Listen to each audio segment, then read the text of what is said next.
Ladies and gentlemen, welcome to the podcast where we say hell yes to Team Hell No.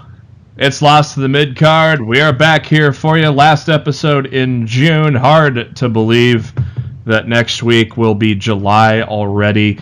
We got our usual bevy of headlines to talk about, including television this week. But also at the end of the show, we will be previewing Best in the World, which happens on Honor Club this Friday, and LITMC Zone, Matt Black, Darryl Bullock are going to be in attendance. So next week we will get their first-hand view of what they saw at Best in the World.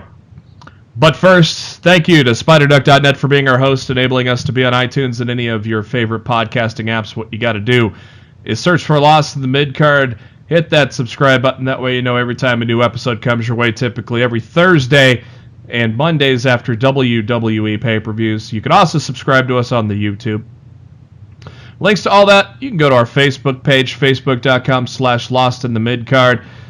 It's right there on our pinned post there. It's also on a pinned tweet on our Twitter page at LITMC Podcast. Make sure to give us a follow there as well. As we share a lot of the great tweets within the wrestling world, such as Flip Gordon saying he's finally got onto Pokemon Go. I am your host, Jeremy Bennett. You can find me on the Twitter at JB Huskers. As always, my co-host, he is on the Twitter at Raw F Showtime. It is Mr. Matt Black. Matt, how you doing? I'm doing all right. Wish Ring of Honor wasn't being so greedy with their meet and greet prices this Friday, but what are you going to do? Greed of Honor, huh? Greed of Honor. Or Ring of Greed, however you want to put it. They're definitely being greedy about increasing their fan base, and it's very evident in the prices of their meet and greets compared to the last time they were in Baltimore just no more than a year ago. The times are a-changing, huh? Yeah, unfortunately. Also on the show, as I mentioned, he's going to be attending Best in the World with Matt. Once again, he's on the Twitter at NoOneLikeD. Darryl Bullock is back on the show. Darryl, how you doing? I'm good. Best in the World is Friday. That means it's the best week in the world for me. Yeah, and you got the new house. Yeah. The new house smell. Yeah, I'm trying to figure out now which belt I want to buy just to put on a display case. The Cruiserweight Championship, right? No purple. No purple? Okay. No purple. Look. If you're gonna buy a championship, there's only two options. It's either the Winged Eagle title from the '80s or the $1 Million Championship. And there it is. Those are the two titles. If you're gonna buy a championship, it has to be one of those two. Those are the best titles of all time. I would throw the World Championship in there, the gold belt, the one that Ric Flair held 16 times. That's my favorite one of all time. That's not a bad one to buy either. It doesn't. The replicas don't look that great. Oh, really? No, they don't. It's like because the replicas are so like flat. Yeah, like exactly. When Ric Flair had it, it was more so conformed to his waistline. Exactly. It had like a curve to it. Yeah, exactly. Like I remember my friend bought one of those the World Championships at WrestleMania, and I was just looking. I'm like, man, that doesn't look like a nice replica at all. You know, it just did not remind me of the championship that I saw growing up. And, you know, they're still charging like $300 or $400 for it. But that would be one replica I wouldn't buy just because it doesn't look as good as, you know, as advertised as the championship that we know we were growing up on. The other two I mentioned, I've seen in person. They look beautiful. And if I were to buy a championship, it would easily be one of those two. One for honorable mention for me, and I've always loved it since Edge had it, was the Rated R Superstar Spinner belt. I love that belt.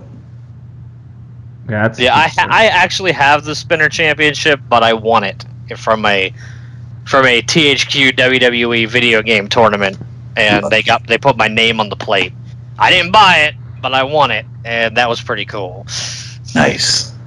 And this Friday, Darryl will challenge Matt to a match for that title. Yeah, I don't think that's gonna happen. No, Matt might put me in a figure 4, and I'm done. I only got one good leg. Woo!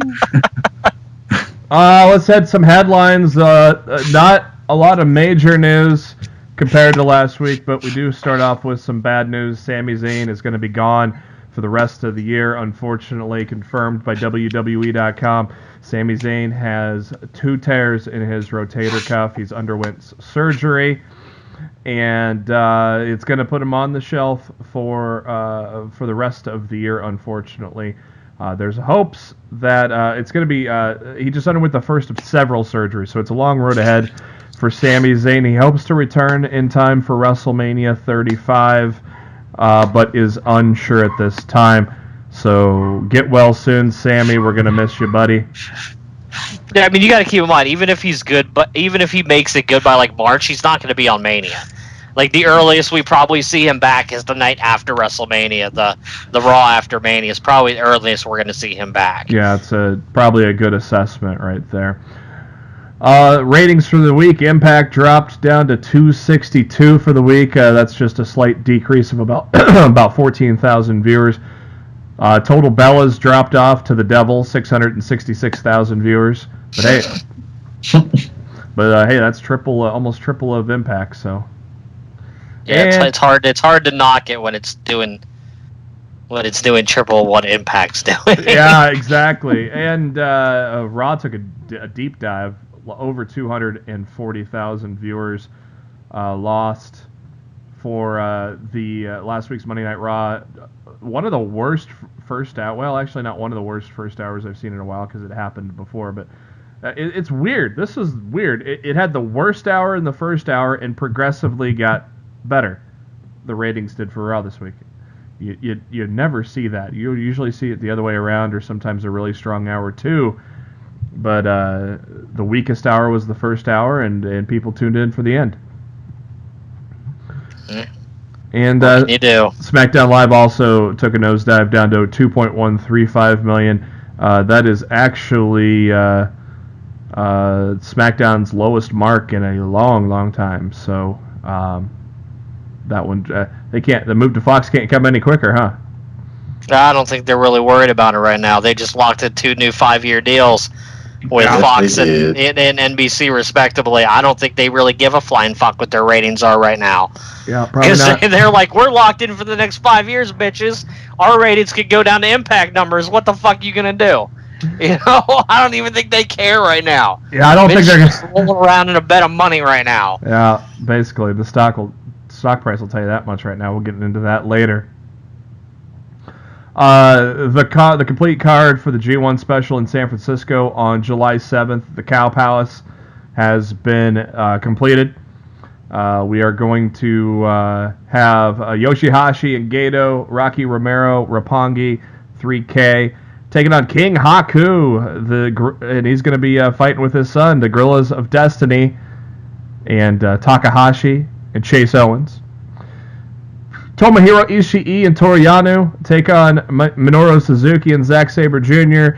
That's going to have a lot of hard fucking hitting. I cannot wait to see Ishii and Suzuki beat the fuck out of each other some more. Tag action, Hangman Page and Marty Scurll will take on Tanahashi and Kushida. For the Never Openweight Championship, Hiroki Goto, the champion, takes on Jeff Cobb, who... don't know who Jeff Cobb is. He is the Monster Matanza on Lucha Underground. From Chaos, Kazuchika Okada, Will Ospreay take on LIJ's Tetsuya Naito and Bushi. For the Junior Heavyweight Championship, Takahashi takes on Dragon Lee. For the United States Championship, Jay White takes on Juice Robinson. For the IWGP Tag Team Championships, the Bucks take on Evil and Sonata. And for the IWGP World Heavyweight title, Kenny Omega takes on Cody Rhodes.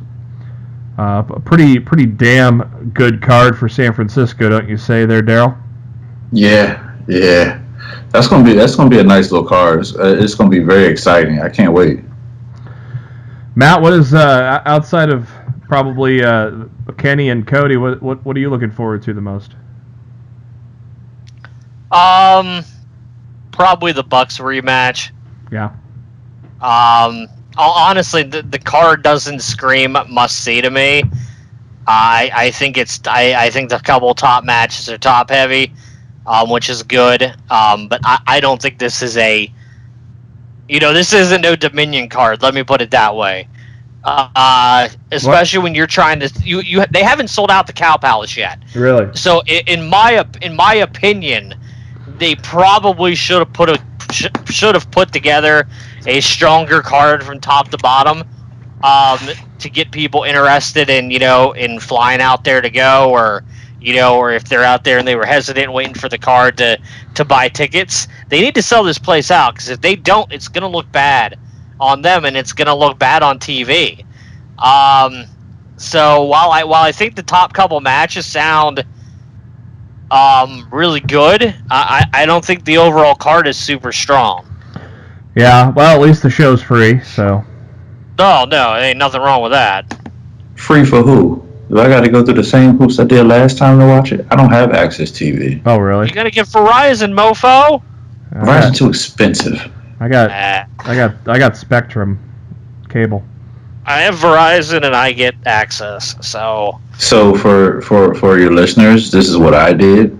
So DirecTV Now, the app has like a free trial, like 7-day trial, and Access TV is offered through DirecTV, so you can sign up for 7 days and then just cancel it, like I did for Long Beach, because I think isn't New Japan World like blacking it out? Yeah, it's region locked. Yes. If you're in the States, you basically would need to use like a VPN, right?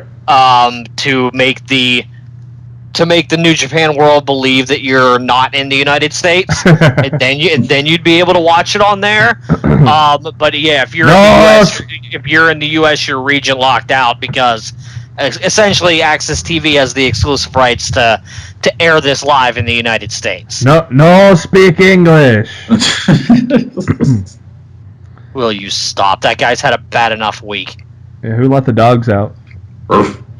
Dude, if he's not able to wrestle in Japan this weekend because of this, what a miserable week for that That'd man. be fucked up. That's seriously fucked up. Yeah.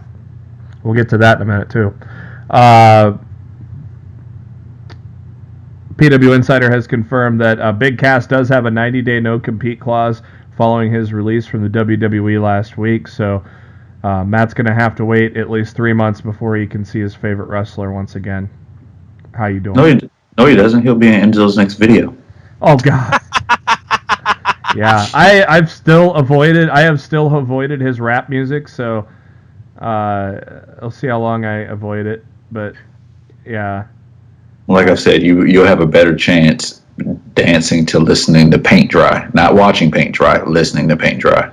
Can you dance while listening to paint dry? You'll learn that day. Oh, okay. You're going to learn today. Epico Cologne is in Birmingham, working on getting cleared to return to the ring. So those guys, of course, they got rebranded and actually, looked like we're in the midst of a decent push, but unfortunately Epico got hurt there. Several former college and NFL players and independent wrestlers going to go try out for the WWE next week. The Performance Center is going to have some tryouts. So Undertaker is now the focus of MSG's advertising for July 7th. And of course, have they said who he's facing yet at MSG? I thought it was Triple H. I may be wrong. No, we're talking Taker, right? Yeah. Taker at Taker's MSG. facing Triple H in Australia. Oh, it's Australia. Okay. Taker's involved in a 6-man match at MSG. Let me see if I can find the match really quick.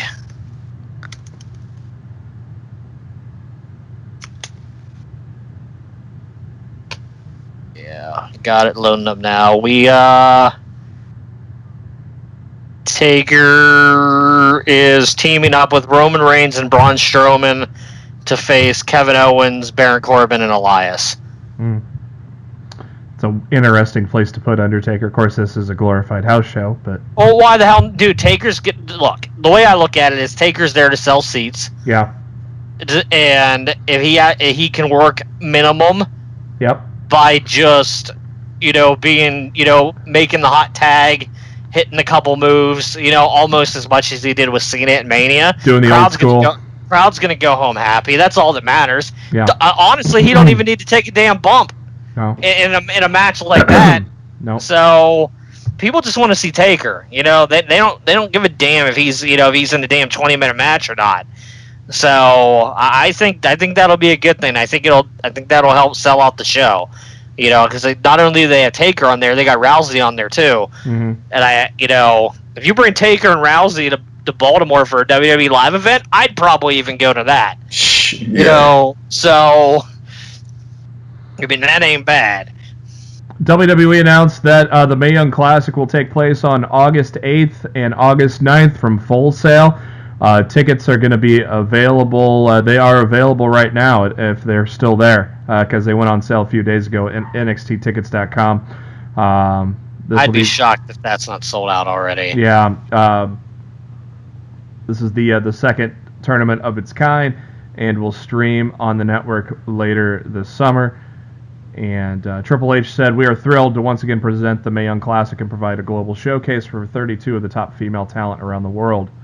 Last year's event was a significant milestone in the women's evolution, and I'm confident this year's event will break even more barriers." John, we're going to call him... Well, okay, so John Hennigan's now heading to Major League Wrestling, Matt. What do we call him here? Johnny Major? Oh, man, I actually heard what they were calling him, and now I'm forgetting. Oh, okay. They definitely have a name for him already, and I'm forgetting what it's called. It might be Johnny Major. It's something stupid. That's the first thing that came to my mind was Johnny Major. So, John. Yeah, honestly, there's already a name out there, and I can't remember what it is right now. Teddy Hart of the Hart Foundation will take on John Hennigan on the MLW taping on July 12th. Also. Set to be there on that card, Shane Strickland and Low-Ki in the $60,000 bounty match. Pentagon and Rey Fenix, the Lucha Brothers, take on ACH and Rich Swann for the World Tag Team titles. That'll be a fun one. Jimmy Havoc takes on Filthy Tom Lawler, and also pairing Simon Gotch, Selena De La Renta, Maxwell Friedman, Sami Callihan, Jimmy Yuta, Jason Cade, and the Dirty Blondes, and Jake Hager, a.k.a. Jack Swagger.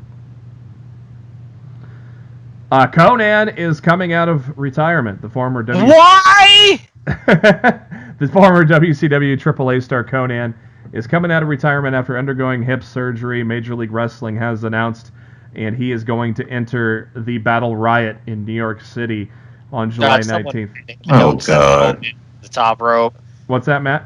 I said, God, someone pin him and don't send that old man over the top rope. Yeah. With the Battle Riot, you can win by pin, submission, or over the top rope. So, yeah, I don't think he needs to go over the top rope, boys. Battle Riot, I got some good news for you. We'll talk about here later on in the show for those that want to catch Battle Riot. It actually is really good news. I was very pleasantly surprised by this announcement. Yeah, me too. Cody and the Young Bucks have a documentary out explaining how All In came to be. If you go to Cody's official YouTube channel, you can check it out. It's called All Us, and I have not checked it out yet. Matt, have you? Were you able to watch it yet? I did. I thought it was really good. It's an out of character look for all three guys, just talking about how they decided to make this event happen, and and everything that's going into the project, and what their worries are, and how everything's going to go and whatnot. And it was a really good, I thought it was a really good down-to-earth interview, and really shows you, what the Bucks and Cody are like, when they're not, doing their, Bullet Club characters. I thought it was very well done. I would highly recommend it for any fan who hasn't seen it yet. Yeah, it's just tremendous what these guys have put together, and I'm excited to see how we're going to be able to watch All In on Labor Day weekend. I really hope it's just on Honor Club.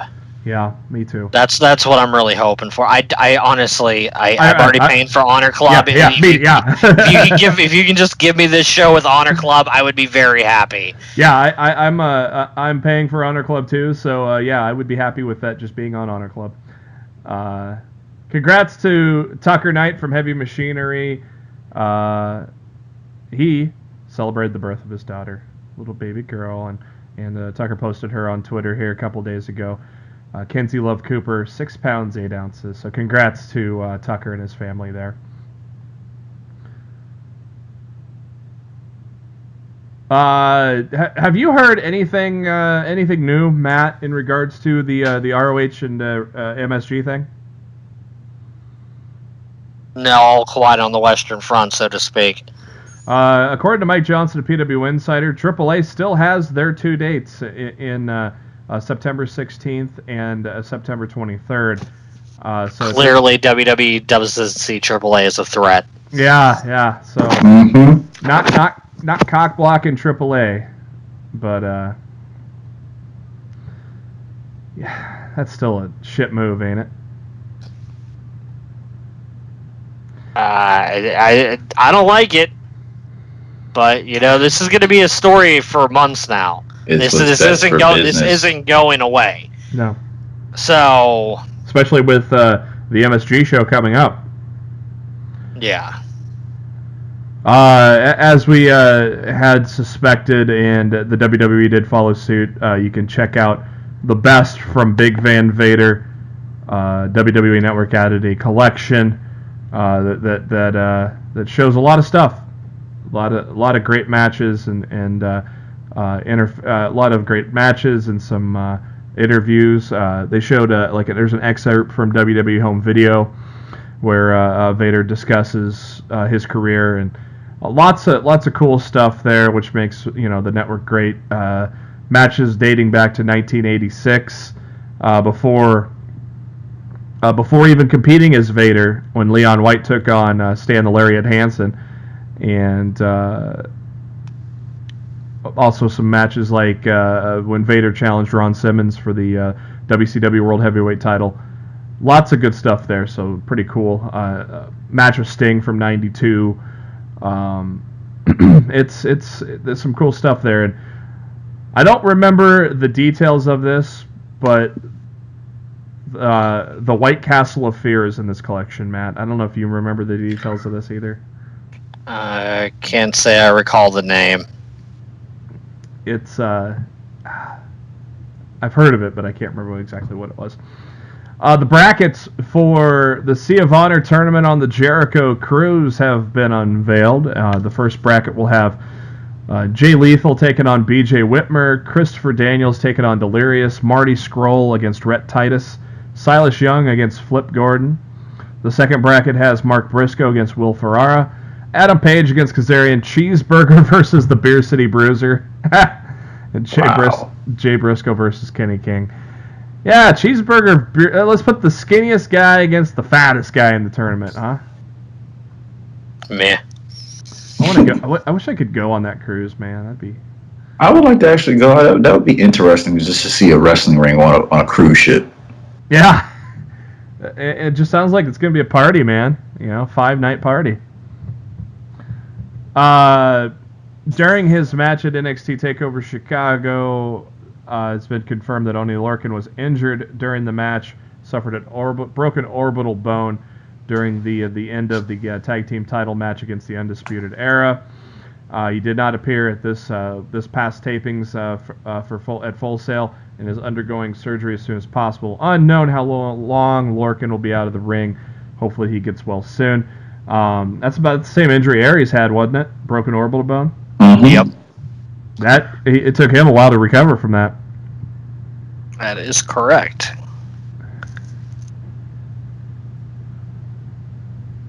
WWE has trademarked British Strong Style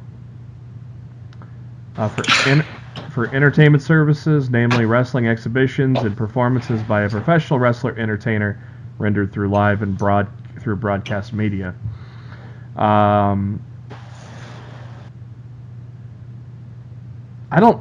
There isn't anybody that goes by that. I know Danny Birch's Twitter handle is Strong Style Brit, but there isn't really anybody. I thought that all three, Dunn, Bate, and Seven, all went by that in Progress. That was their stable name. That's what I thought. Pretty correct. Yep, you are correct. Yeah, that was what they were called. Huh. So maybe that's something that's going to carry over into NXT UK. I can see that. When are the tapings for that? That's coming up next month, ain't it? July? Yeah, I think the end of July are the first set of tapings. I'm excited for. I didn't get a chance to watch the special yet. A lot going on. I thought day 2 blew away day 1. What did you think of Josh Gibson? The crowd hated him. Well, maybe that's by design, right? Yeah, I definitely say that Gibson was definitely hated by that crowd. So, and of course, we had a tag team title changes with Mustache Mountain holding the NXT titles. Yeah, don't get too comfortable with those. Yeah, don't. But pretty cool to see them win those titles in their home country, though. I think that was a cool moment. They replayed that on NXT tonight, and I thought that was a pretty cool moment. They showed that, and the crowd going nuts for them. How was that? How was the final match between Gibson and Dunn? It was really good. Like I said, I thought night 2 was much better than night 1. Night 1 came. I didn't see night 2 when it aired, but it came on right after 205 Live, and I was just like, I got nothing to do. I'll just leave this on. Yeah. And I ended up watching that, so that was good. Do you think there'll be a lot of intermingling between NXT and the UK NXT? They're both called NXT, so I don't see why not. And they're doing it, and they, like I said, they took over the second day with a bunch of matches. So that'd be kind of cool to see. Bring them over here every once in a while. Bring our guys over there, just like now with Mustache Mountain feuding with the Undisputed Era. I would love to see that. Love to see the cross promotion there. 3 stars have been added to the Battle Riot next month in New York City on MLW. Of course, as we said, that'll be on July 19th. We got a little more about how to watch that pretty soon. But Joey Ryan, Sami Callihan, and Jason Cade have been announced, in addition to the Taskmaster, Kevin Sullivan, John Morrison, ACH, Davey Boy Jr., Teddy Hart, Rich Swann, Pentagon Jr., Jimmy Yuta, Jack Hager, Swoggle, Lance Anoy, Pierre Carl Ouellet, Conan, and along with the 3 we just announced there. So, how is that possible? Joey Ryan's dead. That's what I thought. And they promise a lot more legends and surprises will be announced. So, I mean, they are bringing legends together with current stars. So I guess I could see why Conan's like, yeah, I'll come out of retirement and get pinned. Hopefully not by. I mean, wouldn't that be funny if Swoggle pinned Conan? Swoggle. Hey, dude's making a living for himself after getting released from the WWE, so can't hate him for that, right? I don't think anybody's hating him. No. This is bittersweet, but on Monday, Impact Wrestling announced that they have re-signed Eli Drake. Yeah. I know you're happy. No, I wanted him to go to NXT. I was thinking he was going to NXT. I heard there was interest from the WWE NXT side to bring him in, and the dummy chose to stay with Impact, so... Let me talk to you, dummy. Well, so Eli Drake is going to be there. I don't think it was a good move on his part. Yeah, apparently his contract was set to expire at the end of July, And the terms of the deal have not been announced yet. So, yeah, damn it. You didn't hear what the terms were? For Impact, I have not seen them yet, no. They gave them free lifetime box of cereal and as much milk as they want. Dummy, yeah. Actually, here. Hey, look at this. Look at this. I just found contract information from PW Insider. It is a long-term contract, categorized as a contract extension. It's not a short-term extension of his existing deal. It secures his position within the company. Still, so yeah, basically still no details, but it's not a 2-month extension or whatever you call it. So. Yeah, look, I wouldn't have put it past Impact to be like, hey, Eli Drake has signed a new extension when he did, and he signed an extension off the old deal, which expired in May, and he signed an extension through the end of July to try to work out a longer-term deal. So it would not have surprised me had they tried to pull that stunt and be like, hey, he signed, but he really didn't. But no, he did, so... Yeah. Oh, well. Bunch of love. Wrestlers announced for the Battle of LA tournament for PWG coming up here. Travis Banks, who was in the WWE UK tournament. The PWG champion Walter. Dragon Gate's Sema. Jeff Cobb. T-Hawk and Shingo Tagagi from Dragon Gate. DJ Z. Darby Allin, Matt Riddle, Joey Janela, and Brody King are among those that are going to be in the Battle of Los Angeles this year. And the WWE finally did it. We talked about this about a month ago, but WWE finally was ready to announce the new 5-year deals with USA Network and Fox Sports. As widely being reported, not a surprise, SmackDown Live will be heading to Friday nights and air live as part of the new 5-year agreement beginning in October of 2019. The new deal is effective October 1st. And Vince is rolling in the dough now, isn't he? I mean, look, we can complain about the product all we want. But at the end of the day, Vince McMahon just won right now. He basically just played checkmate. Pretty much. We can complain. We can, quote unquote, spend money to go to the shows to boo, which I have decided I have not done in years, just because I don't think it's teaching Vince a lesson, because he already has my money, which is why I don't go to main roster WWE shows anymore. The fact of the matter is look, there's nothing anybody can say now. You know, he's locked in for 5 years for both Fox and USA for Raw and SmackDown, making more money than this company has ever seen in its entire thing. Anybody wants to go talk about the golden age in the 80s or the Attitude Era in the 90s, or, you know, whatever the fuck you want to talk about, the fact of the matter is this company's never been more profitable than it is today in 2018. Well, the stock launched in 1999 during the Attitude Era. Yep. And just go to Google, type in WWE stock, and when you look at the timeline, you know, you see 1 day, 5 days, 1 month. Go to Max, and that shows the entire life of the stock. I mean, just look at that straight arrow going up over the past year. It's insane. I mean, they hit. I'm sure Vince was probably happy in 2014 when it got to about $30. But now, as of business close today, June 27th, the stock went up another 6.3% to $70.85 a share. Remember when we were like, when this first broke, and we're like, oh, is this thing gonna break 60? Oh, it just broke 70. Yeah. And I heard it got as high as like 77 at some point today. So, I mean, it lost 74. Yeah, okay. Well, it lost a little bit of steam there at the end, but still, the fact that it's over $70 now, crazy. It's fucking crazy. Like, I legit had a chance to buy this damn stock when it was around like $10 a piece. Really wish I'd have done it now. As I've been teasing throughout the show, great news from Court Bauer and MLW for July 19th, Battle Riot in New York City.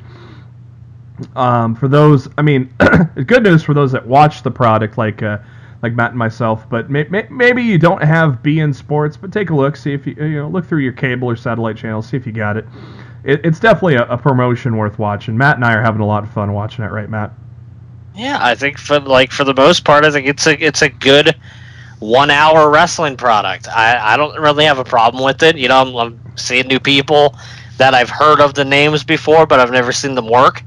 And I'm seeing, other people that I've been fans of for a while that haven't been able to see them in other promotions. I don't think it's a bad thing. No. So the Battle Riot in New York is going to air on BN Sports as a 2-hour special on July 19th. So this is a huge deal. I mean, there had been an offer on the table to make it a pay-per-view event, but Court Bauer felt like making the show a special on broadcast TV would be stronger towards getting attention for the brand and putting the product in front of the fans. I definitely think this is the right call. Yeah, I agree. The special will air on July 27th on BN Sports. It will be taped on the 19th. The 40-man Battle Riot, which we just had talked about with everybody in it, where you have to be pinned, submitted, or thrown over the top to be eliminated. In addition to that, the Hart Foundation, Teddy Hart, Davey Boy Smith Jr., they'll be accompanied by with Brian Pillman Jr. I didn't know Brian Pillman's son was even in wrestling. Oh, he looks just like him, dude. No shit? Yeah. He'll accompany the Hart Foundation, because Pillman was in the Hart Foundation back in the day, in the 90s. And they'll take on ACH and Rich Swann in tag team action. Low Key against Johnny Major. Jimmy Havoc against Pentagon Jr. Those are what's scheduled to be on the Battle Riot card for July 19th, which will air July 27th. And let's see here. If you watched Monday Night Raw and paid attention to the first commercial break, you noticed who will be the pre-order bonus for WWE 2K19. None other than the man from the 619, Rey Mysterio, is going to be your pre-order bonus character. Matt, I really like that. I like that commercial they did on Monday night. Yeah, it was a good commercial, and they are calling this the first of 2 pre-order bonus characters. I'm expecting the other one to be Ronda Rousey. Yeah. So the pre-order in the game, you get Mysterio, you get Rousey. That's not a bad deal. It was pretty cool seeing all those guys like pull off a Rey mask and talk about him in the commercial. The heels and faces were in that commercial. It was really well done. I liked it.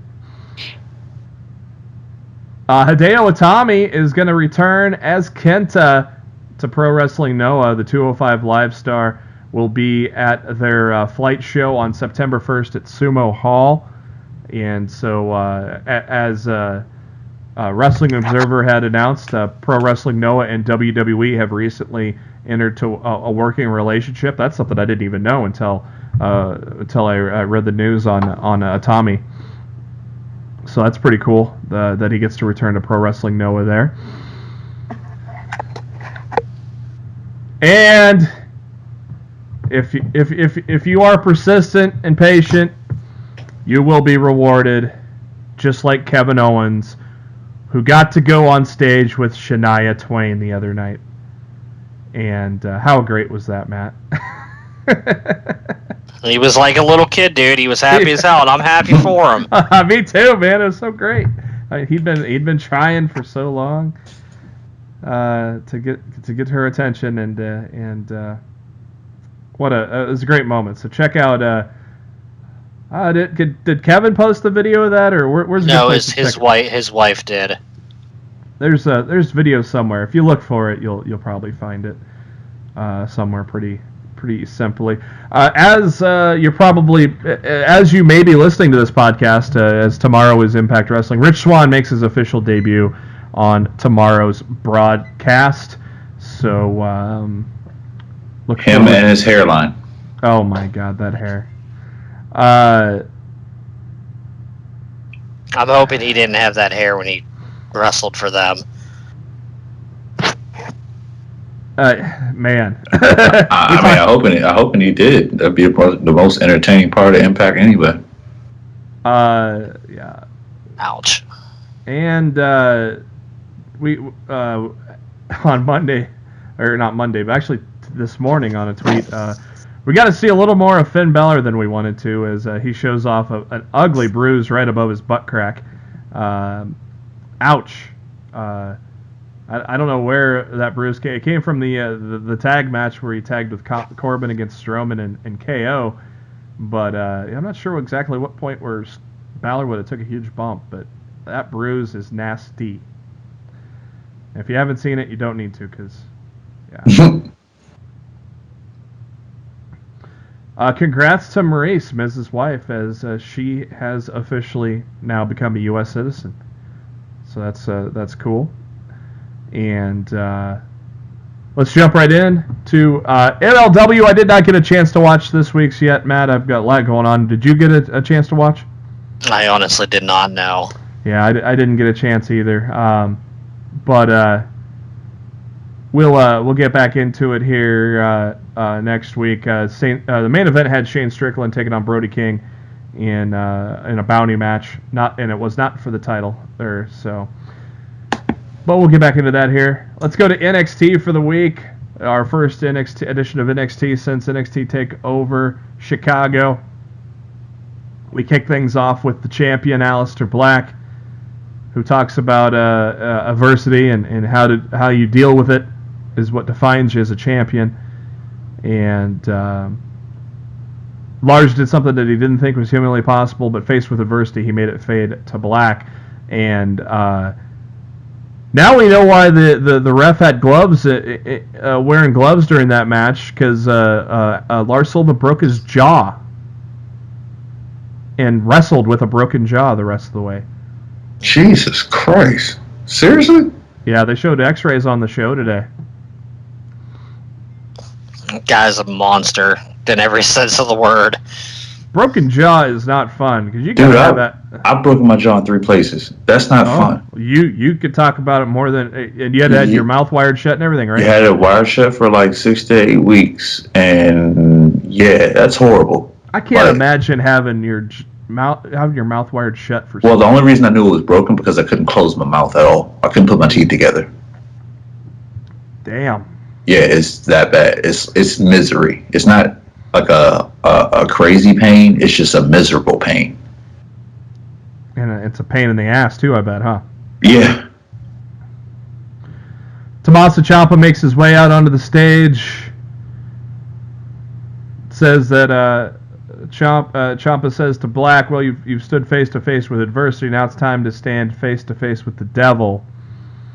Says he sees through the champion, and it's time, now that he has gotten through Johnny freaking wrestling, it's time for him to focus on the NXT championship. And I don't know, man. I'm looking forward to it. Do you think this happens at Brooklyn, or? I wouldn't be surprised if they triple threaded in Brooklyn. That's what it sounds like. Put Johnny in there too. Well, because remember Johnny had a shot, and so he still kind of technically has his own shot too, right? You know. Well, you would certainly think so, but wrestling plays by its own set of rules when it wants to play by them. Yeah. Well, at least Vince isn't running this show, so. Truth. Kona Reeves took on Max Umberto in the first match of the evening with a quick win there for the finest. Yeah, give it time, Matt. Give it time. I ain't giving this shit time. He should already get his ass beat by Bianca Belair for stealing his fucking gimmick. You can't be an You can't be an EST in NXT with that gimmick already running. Great match between Candice LeRae and Lacey Evans. With Candice ending it with the Umpridia, followed by the Quebrada. And I was a little surprised here, Matt. I thought maybe Lacey Evans would.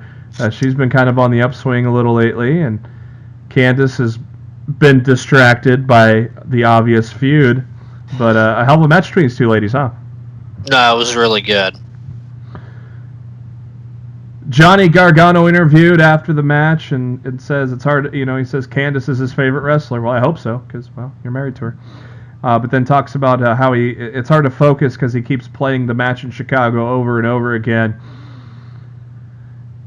He watched the match and saw Tommaso rip off the wedding ring and spit on it and throw it into the crowd. He goes, "This is far from over. He beat him once. Tommaso's beaten him once. Johnny's going to talk to Mr. Regal so they can do it one more time. He doesn't care if it's in Brooklyn, the streets, or a grocery store." That'd be great. Hey, Booker and Austin had one of the best segments of all time in a grocery store. I wouldn't mind seeing something like that again.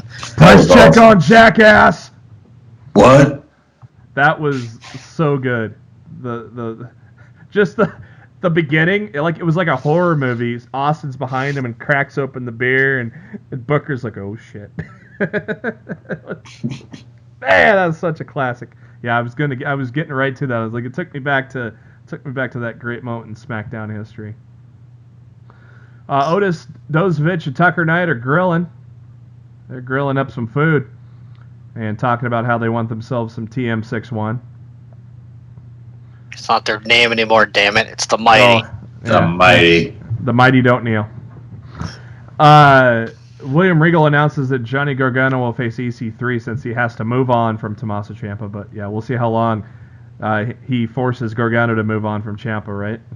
Yeah, I don't expect that to last long. The main event. Well, we were supposed to get Mustache Mountain against a couple of jobbers. I don't know. Can you call them jobbers if they actually have a graphic on the screen and an intro? Yes. Yes. Okay, they're jobbers. Dave Dixon and Carl Axelrod.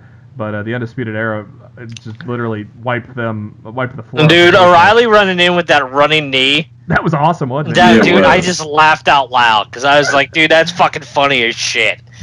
Because he just looked like Michael Jordan Air with that knee. It just knocked everybody down, and I was just like, dude, that's fucking hilarious. That was such a great beatdown. Just oh yeah, dude, it was an awesome beatdown. It really was. So the Undisputed Era surround the ring, and out comes the one and only Ricochet, who saves, evens up the odds, and Teddy Long makes a cameo into NXT because we got a tag match playa. 6-man tag, great shit as always. I mean, hard to not get a good match with Mustache Mountain teaming up with Ricochet, taking on the Undisputed Era. Ricochet in the end hits his 630 splash, goes for the pin, but Kyle O'Reilly pulls Adam Cole out of the ring. Ricochet does a suicide dive, but Strong hits the end of Heartache on Ricochet onto the apron. That looked like that hurt like a bitch. And after hitting that move, Strong rolls Ricochet in, and Cole makes the cover for the win as the Undisputed Era gets the win, gets the upper hand, and eventually they get a rematch against Mustache Mountain. Well, I didn't watch MLW this week, Matt, but hey, I watched 205 Live. Look at you. Yeah, I watched 205 Live for the first time in a while. And I was treated with Akira Tozawa and Tony Nese having a kick-ass match as always. I see Tony Nese and Buddy Murphy are now a team. You know, basically the biggest men in 205 Live, so it kind of makes sense to pair those guys together. Tozawa can still get the crowd going behind him. He's still got it, I think. Then after that, we got the debut of Lio Rush, and Matt, I gotta say, I like the persona. The man of the hour he's got. I think he found a nice little persona that he can build on, and I liked it. I liked the debut. What did you see out of the debut of Lio Rush? Well, like I said on Twitter last night, I thought Lio Rush showed more charisma and overall character than a good portion of the entire main WWE roster right now, in just his debut. If they don't drop the ball with him and they let him continue to push this, and make an impact on 205 Live every week, the sky's the limit for this kid, man. Like, it really, really is. He's so young, man. He's so young. What's that tagline he says? I can't remember it now. Something about gold and 23 years old and something like that. I can't remember what it was though. He has a better rap album than Enzo. I have a better rap album than Enzo. You do, Matt. You got bars for days. I've got a better rap album than Enzo. I mean, I got my karaoke greatest hits. I don't know, man. I think I might take Enzo. Wow. We both probably could. How you doing? He totally didn't get that, but all right. No, I didn't. Say it again. Nothing. Okay. Yeah, that's what I thought. And after the match, Dasha Fuentes interviews Lio Rush, and what can we expect from him? He says the future way of the cruiserweight division is here, and he can do things that people in that locker room can only dream of. They're good, but they're no Lio Rush. They have no style, no finesse, no presence. He's the man of the hour, and that means every hour is his.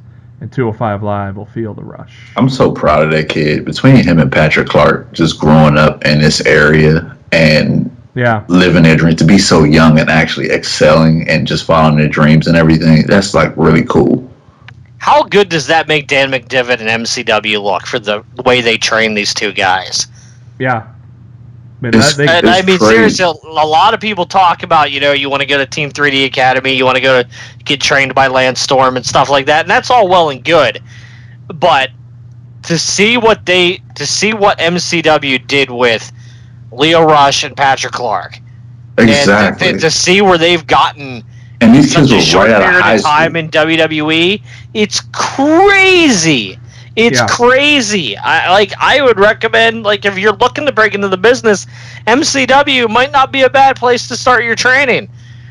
They should be patting themselves on the back right now because they've trained two of the biggest stars in wrestling right now. Both you guys, what did you guys do right after high school? I sure as fuck didn't go into pro wrestling. Correct. Beer. Went to keg parties. Shit, I went to the military. I was already working a job by the time I got out of high school. Yeah, I was working at 16. Now think about it. My point for asking this is because these guys came straight out of high school, Duval High School and Forestville Academy, and dude, literally they went from graduation day to MCW. How crazy is that? It's nuts, man. Well, we were just talking about rapping. I mean, there's a rap line right there, right out of high school, straight to the pros. There it is. I mean, Patrick Clark had an instant classic with Ricochet on NXT's grandest stage of TakeOver, and the dude's what, 20? He's younger than Lio, right? He's younger than Lio. Lio is 23, I believe. I think Patrick's 22 or 21. Wow. So it's insane. And, the addition of Lio Rush is, it's going to make it for an exciting 205 Live. I'm worried that the cruiserweights are no longer really on Raw, so that's a good thing. That is a good thing. Yeah, it's a good thing, but is there? It's just they got their own show, their own general manager, their own championship. We know cruiserweight tag team titles are coming. This isn't a bad thing. I think the only thing I would change, honestly, is on most pay-per-views to add at least more than one cruiserweight match. If they're going to add the cruiserweight tag titles, like they usually have the cruiserweight title on the pay-per-view, put the tag title match on a pay-per-view too. These guys deserve it. Well, they haven't even had the cruiserweight title on a pay-per-view in a while. No, they haven't. They haven't had it since what? They've built up to the title matches strictly on 205 Live, and honestly, I don't have a problem with that either. If you make 205 Live the only destination where you can see these talents, to me, I feel like they mean more than a throwaway 5-minute segment on Raw or SmackDown saying, hey, watch 205 Live, but when the average viewer sees the crap that they put on Raw or SmackDown, they're like, why would I tune in for an hour of this? Well, that's why but that's why I said if you add at least more than one cruiserweight match, 205 Live is only an hour, so you can't display every piece of talent every week. So the problem is adding these matches to a pay-per-view when these pay-per-views are already overloaded as is. Well, Money in the Bank was supposed to go off the air by 10:30 a couple weeks ago, and it was like 11:15 by the time they finally got off the air. You're starting them at 7 o'clock already, and your pre-show's starting at what, 6? 6. Yeah, but so yeah, Money in the Bank was 6 o'clock to 11:15. Now that things are co-branded, it's even less room to fit them in. That's the problem. Is the co-branded makes it even harder to fit them in. Or how about this? Add them to a takeover. I love takeover. I just hate that takeover is only 2 hours. Well, takeover's kind of extended itself to like 2.5 hour shows. Yeah, lately. But they've been very strict with the 5 match card. Yeah, they have. And I don't know if we're ever going to get more than a 5 match card from a takeover. I just think that with Cedric and Cedric and the rest of the 205 roster, I just think that in order to showcase every single one, and they're building, you know what I mean? Like they're building. They're still going to keep adding pieces to 205 Live. So if you're going to do that, at least try to display them a little longer. Because I mean, you could have, like, for instance, Cedric and Mustafa Ali at Mania. You gave him so much. I think my concern is time for the matches. You got to give them time to showcase everything that they can do. Yeah. And that's the beauty of 205 Live. Because you get at least one great match. Yeah. Every week on 205 Live, because they give them the time, and I've noticed over the last month or two, the live crowds for these shows are more into these matches for the cruiserweights than they've ever been. Yeah, it's just the fact that they had to establish. Now that they've had their foot in the ground for some time now, the crowds are starting to know who they are. It's just the reach. It seems like it's not there with them not being on Raw anymore, and maybe that's a good thing. But it just seems like they're kind of non-existent with the WWE world at sometimes too, with not being on a pay-per-view. Nowhere to really go other than the 205 Live show. So it just seems like. It just seems like they're more non-existent now when it should be the opposite with the talent they have in that division.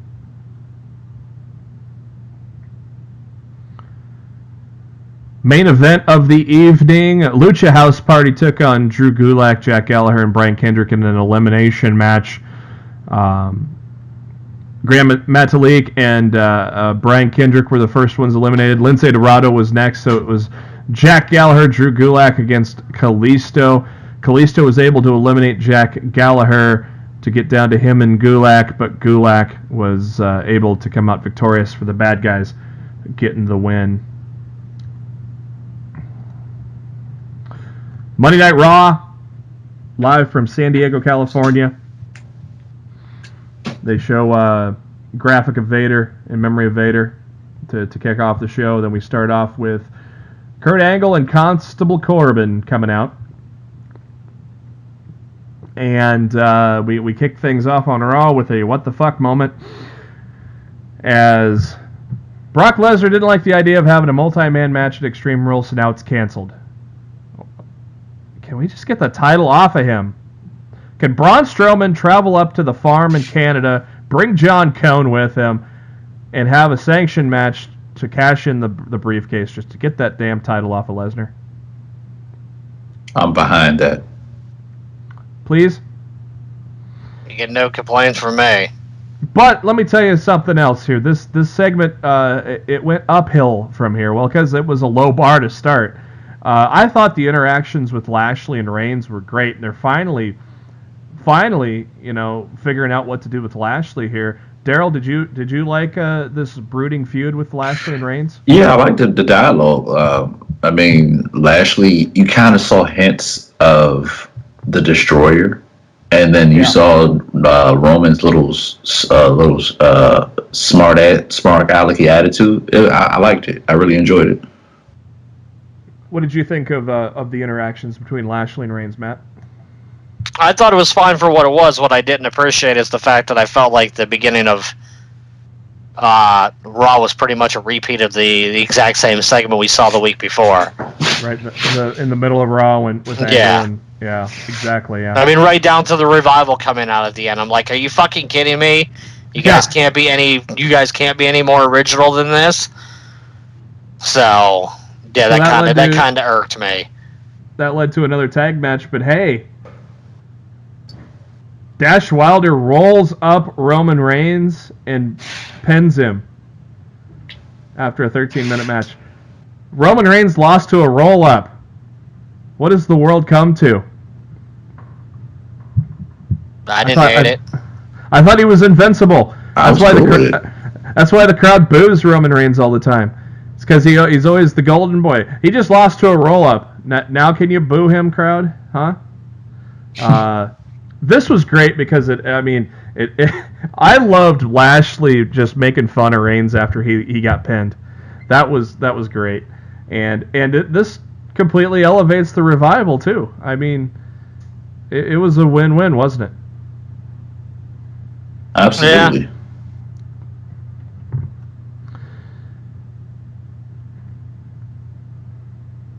Matt Hardy talks about how imitation's the most sincerest form of flattery, giving praise to Axel and Dallas for their performance last week.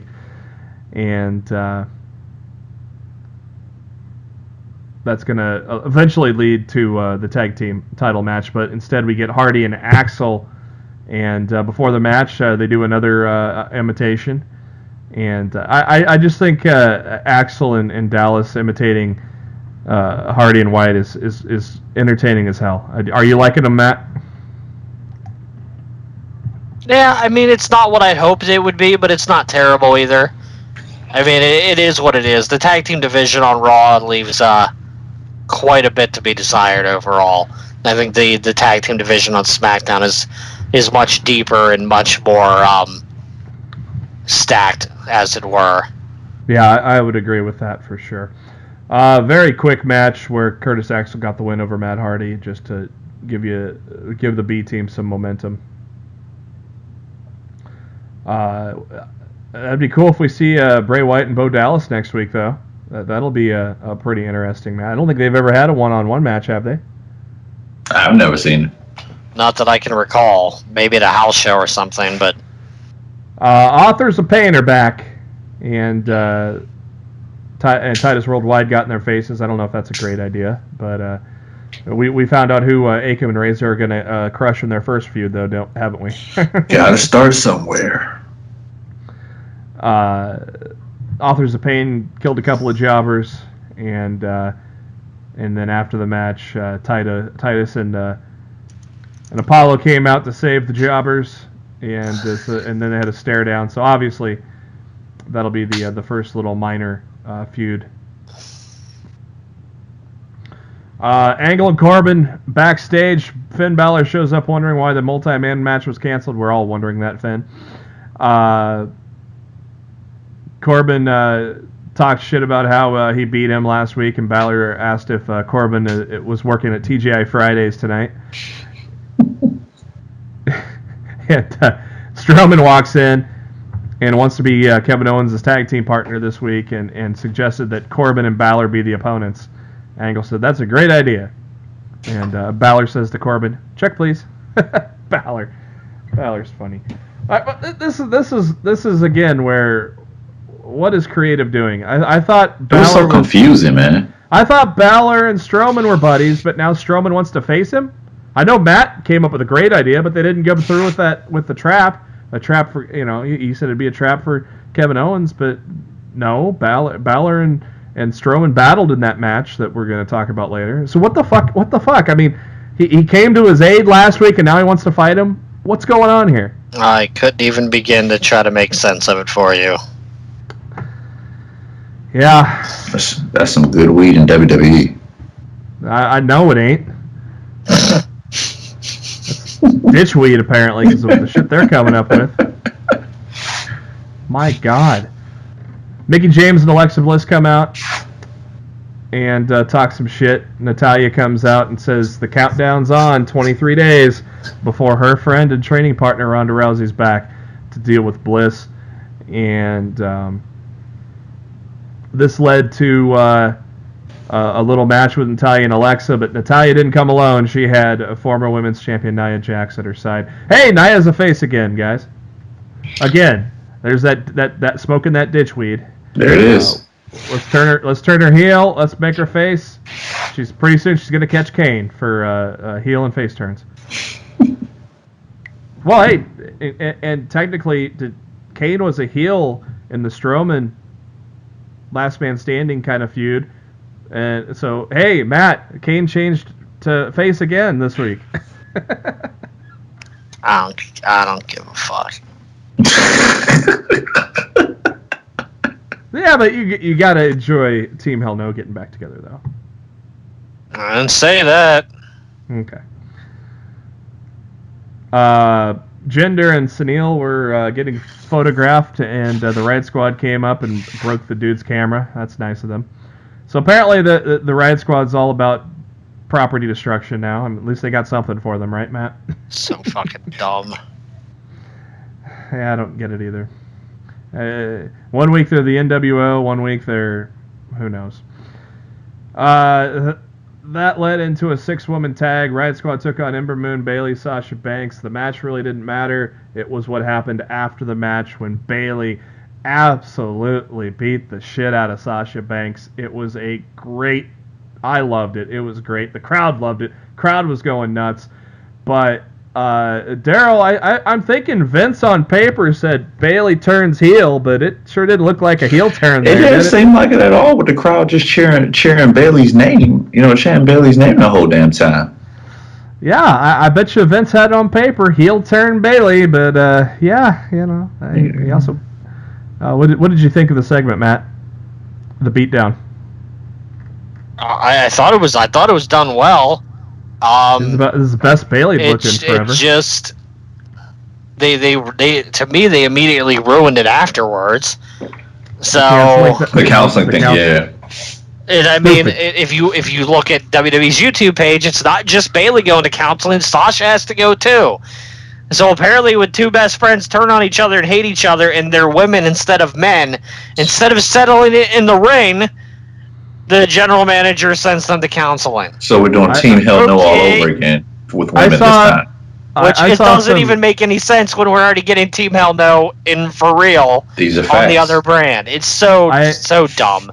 I saw some women on Twitter not happy about the canceling thing either. Like, oh, so when women do it, they have to go to canceling. I saw some women legitimately not happy with that, and the only thing that can save this is Dr. Shelby, though, right? Shit. That seems where it's going. He definitely tweeted Monday night, so... Mojo Rawley made fun of a guy in a cheeseburger outfit, and the guy in the cheeseburger outfit actually got a chant. That was kind of funny. I like this what we're doing here with Mojo. I like to see where it's going. I know you don't.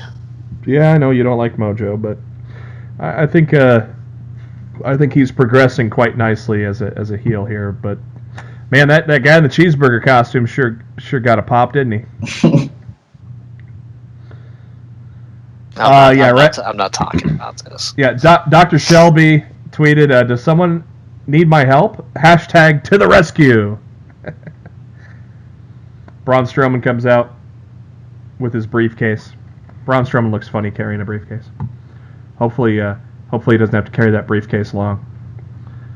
He heads up to Canada and takes that title from Brock Lesnar. We can no longer, put that title on a milk carton. Strowman and Owens, Balor and Corbin. The match was kind of all over the place. This was I think creatively, it was such a creative mess that it looked like a mess in the ring. It was just weird. But after the match was great though. Kevin Owens goes to shake the hand of Strowman and he doesn't move, and so after a couple of minutes of staring down Braun Strowman, Kevin Owens hightails it up the ramp and hides in the coach's office as they were at a hockey. They were at a hockey arena, I think. Yep. in San Diego. Hides in the coach's office. Kevin Owens is just great, isn't he?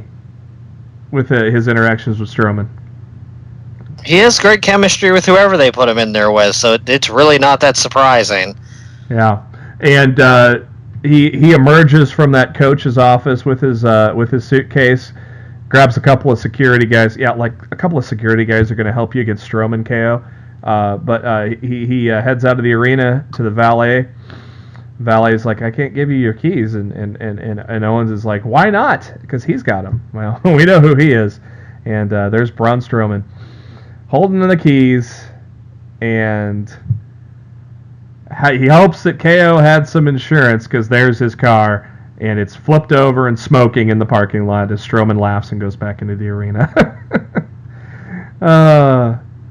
I want a buddy comedy with Owen and Strowman.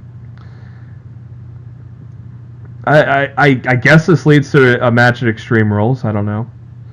We'll have to see. The website for the arena lists that these two are going to find a steel cage at Extreme Rules. So that's going to be interesting. We'll have to wait and see if that actually happens, but that's what the venue that's hosting Extreme Rules says the card is Kevin Owens against Braun Strowman in a steel cage. This week on Something Else to Wrestle With, interesting. Bruce Pritchard talking about the American Badass run of The Undertaker. I bet that's already out on the network now. I have to get that a listen. I bet there's some interesting backstage information about that era, that change. Honestly, those episodes are entertaining. They're great. Yeah. It's great background noise when you're doing work and you want something to listen to. They definitely get the job done. You hear some cool stories from back in the day, and the episode about Russo was great. I have not seen that one yet, but isn't Russo one of his imitations? Bruce's? Yeah, but no, they do an entire episode just about Vince Russo. Oh my God, I gotta watch that. And yeah, it was pretty great. The only thing that probably could have made that better is if they had Jim Cornette in as a guest. We got ourselves a 28-minute classic main event in Raw this week with Dolph Ziggler taking on Seth Rollins for the Intercontinental Championship. This was a hell of a match between these guys.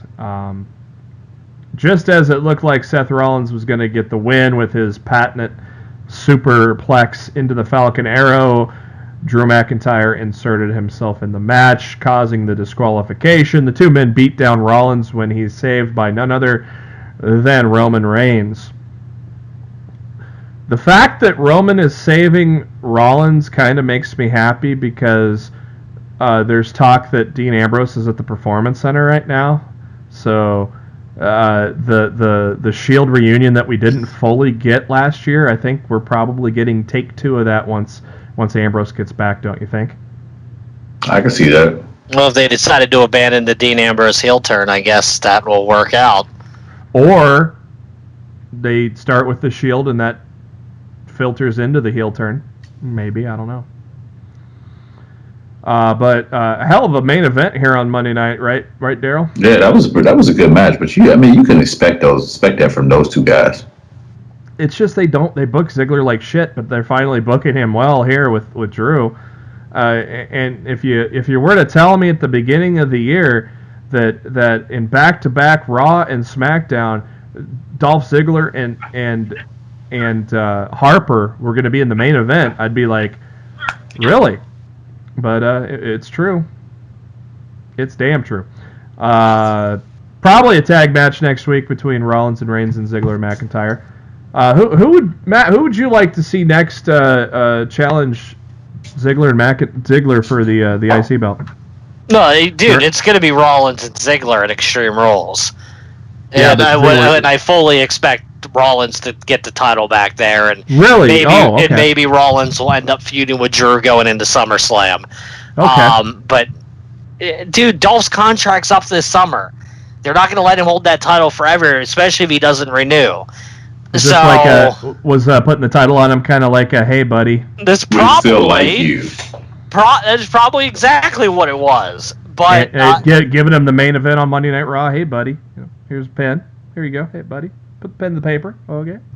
I definitely think I definitely think Rollins gets the title back at Extreme Rules. You know what they should do? They should make it. It should be a ladder match. Oh my God, how great would that be? I would love that. I think that would be awesome. Oh, that would be amazing. SmackDown Live is in Ontario, California, not Canada, kids, for this edition. And hey, we're only 17 weeks away from SmackDown 1000. I hope they make that a big show. They have I to. I haven't even heard anything about it. They haven't. There's been zero rumbling about it, so that's why I'm saying I hope they decide to make it a big show. I mean, they did with Raw 1000, so you'd almost think they'd have to. And Raw 1000 was a hell of a show. And especially, you really have to keep in mind, like you can't keep looking at SmackDown Live like the redheaded stepchild anymore. Not only does it have the better roster than Raw, not only is it a more manageable time slot at 2 hours than Raw, but this motherfucker's going to Fox next fall. It's got better creative stories. You need to show them some respect. You need to put some respect on SmackDown's name. So, like SmackDown Live 1000, it better be dope, man. If they do SmackDown 1000 without The Rock, that'd be the dumbest shit ever. No kidding, dude. But to be able to get The Rock in there, I don't see it happening. How many times has he said SmackDown is The Rock show? I hear what you're saying. I hear exactly, understand it. But this is SmackDown Live. This isn't SmackDown. This is the house that AJ Styles built. He'll be there. Yeah, he'll be there. I mean, The Rock is. If they get The Rock, it'll be a 60-second video package that he would record on an Instagram or whatever and say, happy 1000 to SmackDown, blah blah blah. If you smell what I'm cooking, like he ain't showing up. That dude's so fucking busy. He's got a movie. He's got a movie coming out like every month. That's why he's the highest paid actor in America. They're just now sitting down to get Jumanji 2 put together. So actually, I think that's already filming. I think they're filming that right now. Oh, are they filming it right now? I saw Rock post a board meeting. They were having a meeting about Jumanji 2. I don't know if I thought they were filming already for that. No, I don't know. Because last week, The Rock posted a board meeting photo saying it begins, talking about Jumanji 2. I thought it was just the early stages. Yeah, but maybe. I thought they were already filming, so... Skyscraper... got the wrong information there. Skyscraper looks good. It does. It looks like a modern-day Die Hard. I'm excited. There's a lot more trailers coming out now that the movie's about a few weeks away. I think it's middle of July is when the movie comes out. I think so, yeah. And I'm looking forward to that one. And Rampage came out on video, so I need to give myself a rent of Rampage and watch that because I just watched Jumanji. So yeah, I don't think I'm rushing out to see Skyscraper. I think the only movie in July I'm going to see is Ant-Man and the Wasp. So I can't. Yeah, I can't not miss a Marvel Studios film. I'll be there opening weekend. Happy as hell because man, I love my Marvel movies. I'll hit up the $5 Tuesday $5 deal for Skyscraper because that's a movie you got to see in the theater, I think. SmackDown Live starts with Miz TV and the Bludgeon Brothers, and as we were still all worried that the tag team partner for Daniel Bryan to face the Bludgeon Brothers was going to be the Miz, and I thought, well, here we go. The Bludgeon Brothers are going to beat up the Miz. And for some stupid reason, Bryan's going to come out and save him. Yeah. But, nope, that didn't happen. They didn't do it! They didn't take the stupid way out! How excited should we all be? Oh, my God. I thought I almost was going to bet the farm that was what we were going to get because that's what Vince logic dictates. Yeah. And then what we ended up getting was a trillion times better. Infinity times better. It was insane how much better that was than what we thought we were going to get. Daniel Bryan interrupts Miz TV and told Miz to shut up. That was funny. Bryan says that size is nothing compared to heart. Just ask Big Cass. He says he is not asking if they will fight him. He says which one will fight him first. Harper stepped up for that. Harper says he never learns, but he'll learn tonight. I didn't realize this would be the main event, but yes, Harper, Daniel Bryan, a good main event because Harper is severely underrated. A guy that I thought should have been in the main event scene and thought he was heading that way once he left the Wyatt family. But so I was really excited to hear that was going to be a match. Rusev, Xavier Woods, they had a nice little match. Good little 10-minute match with obviously the number one contender going over there. These guys have been feuding since NXT. It's hilarious.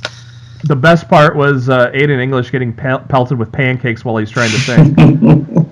See, I didn't realize that was from the New Day. I actually thought when I saw some of the pancakes hit them, I'm like, dude, are those kids from the crowd that got the pancakes dumped on them? Are they whipping them at Aiden English? No, he has a really damn good arm, and he's whipping them from the ring. The first time I saw something kind of flash on the screen, I thought someone from the crowd threw it. But then again, and like, oh, they're throwing them. Okay. Good. At first I legit thought like one of the kids from the ramp. You know, when they dumped the pancakes on the kid's head, I legit thought they were taking those pancakes and whipping them at Aiden English. Well, that pancake thing's done now, boys. I'm surprised that hasn't happened yet. Of course, most people are smart and don't want to get kicked out of a show. But there are dumbasses that go to WWE shows. Just ask the guys that carry beach balls. Oh, fuck those bastards. After the match, Rusev says it wasn't about pancakes or bootios, it was about AJ Styles. He knows AJ's watching, AJ's scared, which he proved by punching Aiden English in the face. And in the face! I'm so happy that Rusev's fighting for the WWE Championship. I'm just so happy. Rusev Day! Long time coming. Long time coming for Rusev, so I'm so glad. It was a great promo. I would not. I know it's not going to happen, but it would be just so great if he won. It's not going to happen. It's not going to happen. No, I think we're getting Joe and AJ at SummerSlam, don't you think? I already hear that they're being locally advertised for Hell in a Cell. Oh. So it would make sense for them to fight at SummerSlam and then rematch at Hell in a Cell. Maybe Joe wins the title at SummerSlam and they rematch inside the cell the following month. I'd be all about that, dude. I never thought I would get AJ Styles versus Samoa Joe feuding in WWE. Please, people claim that they kind of dropped the ball in the Styles Nakamura feud. I enjoyed it more than most people did. Granted, I didn't like some of the finishes, but I didn't think the work was as bad as a lot of people said. The claim that it was. There's no fucking way WWE can fuck up Samoa Joe versus AJ Styles. These guys have known each other way too long. They have worked against each other way too much. And if these two guys get to come together in a WWE ring and give us a couple-month feud, it's going to be fucking magic. Yeah, if you're saying they're being advertised for Hell in a Cell in September, or is it October? It's September. September. Joe. How about that? Samoa Joe defeating AJ Styles for the WWE Championship. Would you have believed that 5 years ago? Dude, 5 years ago, I would have been questioning AJ Styles being WWE Champion to begin with. Yeah. I would have questioned being in the WWE. Yeah. Yeah. So, just the fact that this feud could happen for the WWE Championship is insane. Yeah. They could do a WWE 20, since they're so friendly with Impact all of a sudden, with using GWN footage, they literally could do a WWE 24 special of the history of Samoa Joe versus AJ Styles, and they could play it the week leading into SummerSlam on the WWE Network. How good would that be? It could be awesome. Yeah. So they showed more GWN footage for the Hardys 24. So. Did you watch that yet? Not yet. No. It's so hard to watch. Darryl, did you see it? Yeah, I watched it Monday. It was rough, right? Yeah. It was hard to get through, man. So I have to stop you here because my friend just sent me the tweet of the night. Okay. Remember my tweet during NXT earlier? I said Kona Reeves yawn. My friend just sent me a tweet reply and said, "Is that the new Hawaiian drink at Starbucks?" Oh, God. Tweet of the night. Love you, Albert. Thank you very much. You popped up big time. That's Oh, boy. great. Oh, boy. Oh, boy. We were supposed to get Jeff Hardy, Shinsuke Nakamura for the United States Championship, but I think this happened Monday. A police dog bit Shinsuke. He's not medically cleared. Dumbass dog. What a weird... That was just a weird occurrence right there. Dumbass dog. And I love dogs. Like, I really do, but this pissed me off. Not only did we not get Styles, and not only did we not get Hardy and Nakamura on Tuesday, you know, now the fact that Nakamura might not even be able to work Japan this weekend, that would be devastating for him mentally. Yeah. You know, like, I better find out that he was in good enough shape to work those shows this weekend, or I'm gonna be really fucking mad at that damn dog. No shit. No word yet on that for Tokyo, but we should know probably here within the next 2 days, I would assume. So Jeff Hardy issued an open challenge for the United States title, and Sanity answered. And outside of a Twist of Fate botch, I thought Eric Young and Jeff Hardy had a hell of a match, Matt. Yeah, I think there was a little bit of jitters at the beginning. I really couldn't tell whose fault that spot was, but they cleaned it up and they had a good match. Really disappointed how this all turned out, though. Like, the fact that, you know, Nakamura didn't get to have his match, all of a sudden we have Sanity already losing their first match on SmackDown. This is their first official match because the Usos match didn't happen. So Sanity's first official match on SmackDown, they've already lost. You know, that's not good. That's not a good way to kick off your run on SmackDown. I was very disappointed by that, and I wonder what might have been, you know, if, you know, Nakamura would have been good to go and that would have never, you know, been in the cards to begin with. Yeah, I thought for sure after Teddy Long came out and instituted the 6-man match, because I said on Twitter, I go, oh, I bet Sanity beats down Hardy, and then the Usos make the save, and we get a 6-man match next week. Well, no, the 6-man match happened this week, and with Hardy hitting a swanton on Alexander Wolf to get the win, and yeah, I don't know. I mean, yeah, sure, they didn't win the first match on SmackDown. I don't think it's going to hurt them. You really don't think so? No, I think it's not like great. The Ascension says hi.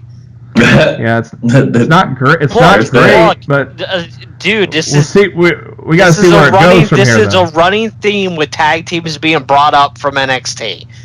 Like, this was not a good start in the history of tag teams being brought up from NXT. Dictate this is not a good sign.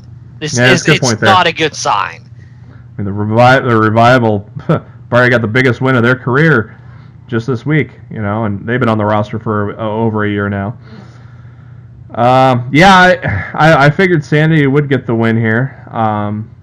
Maybe Dane pinning Hardy to set up that United States title match. That would have been good booking, you know. But hey, can't win them all, right? Becky Lynch took on Sonya Deville. Pretty decent little match there. I don't know if Asuka's going to beat Carmella at Extreme Rules. If she doesn't, I'm thinking Becky Lynch is going to be taking that title from Carmella at SummerSlam. Rightfully so. James Ellsworth backstage wearing an Asuka mask and walked up to Ty Dillinger, and Dillinger said that he's not quite a 10, and Ellsworth held out 10 fingers, and Dillinger put them all away but one, and that was kind of funny. Andrade Cien Almas, Zelina Vega had a little cell phone promo. Geez, that kind of disappeared quickly, that whole feud with Sin Cara. Well, apparently Sin Cara's hurt or something. Oh, is he legit hurt? Yeah, that from my understanding, he legit got injured on a live event or something. So now they're like stalling this entire feud. Okay. James Ellsworth entered the arena with his own theme song, and complained about Asuka attacking him for no reason. And it says he's ready for Asuka this week, but then Paige comes out and goes, "That's funny, James. You know very good and well that Asuka's in Japan this week with her family. But hey, you get a date with her next week in a match, so that'll be entertaining to say the least." But I thought it was funny when Paige was stringing him along, making it look like she was going to go out on a date with him.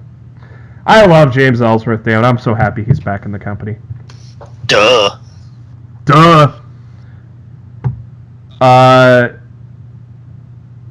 Yeah, I don't know. Does Asuka have to win at Extreme Rules? I feel like she does. She does, because I really feel like she does. God, she hasn't done anything since shit before Mania, since the Rumble, really. So since the streak got broken. Yeah. Yeah, she's kind of just been floating. Like, I really think she needs, especially after having to take a pinfall loss to Carmella of all people. Mm-hmm. They got to let her win the title at Extreme Rules. They have to. When Matt says Liv Morgan's a better wrestler than you, that says something. And I ain't wrong. No, Liv Morgan's not great, but she's better in the ring than Carmella. Liv had a nice little Hurricane Rana there on Monday. Yeah, she did. That was pretty nice. So Asuka James Ellsworth next week. It's not for the intergender title that I know of, but maybe it'll be up. We'll see.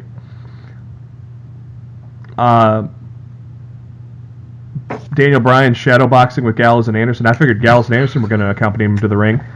No, we had somebody else make that save. Well, I think that was the original tease to make you think, oh, when Daniel Bryan starts getting beat down, the Good Brothers are coming out. So they kind of swerved. They kind of swerved you there at the end. I thought that was a smart little segment to run before the match to make you think one thing, but they did another. Yep. And boy, were we happily surprised. But first, the main event.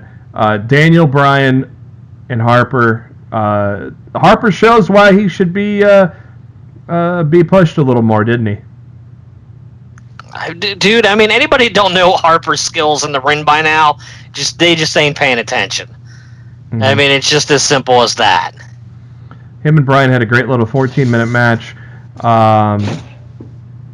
But in the end, Rowan got in for the disqualification. They started beating down on Daniel Bryan. When all of a sudden, Kane's music hit, and we put 2 and 2 together.